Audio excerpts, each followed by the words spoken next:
Биз Кыргыз Республикасынын жарандык абалдын актылары бөлүмдөрдүн мына ЗАГСтын кызматкерлери 1-декабрдан баштап Кыргыз Республикасынын өкмөтүнүн 294-токтомунун 17 май 2017 жылдагы 294-токтомунун негизинде 1-декабрдан баштап жаңы форматтагы күбөлүктөрдү бере баштадык.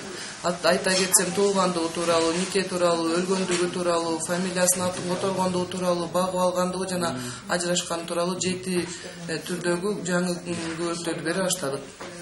Бул принтерлер өзүңүз көрүп кеткендей Epson деп матричный принтерлер болот. Бул принтерлер Кыргыз Республикасына Япон мамлекетинин өкмөтүнүн тех жардамы негизинде келди. Ошонун негизинде сатып алынды. Ар бир жаак бөлүмдөрүнөн, мисалы областта баарына жеткиликтүү алынды. Bunun жакшы жерин айта кетсем, бул ар бир күбөлүктө 2 штрих-код жазылат экен, өзүңүз көрүп турасыздар бул жерде. Бирөөсү учет боюнча бул күбөлүктүн керектүү күбөлүктүн, бирөөсү болсо жарандын персоналдык маалыматы киргизилет да. Бул ушу подделка жасаганга болбойт, бул бузулбайт, ушундай 5000 жолу бүктөгөнгө жарайт экен. Бул А категориясындагы баалуу кагазга болуп саналат да.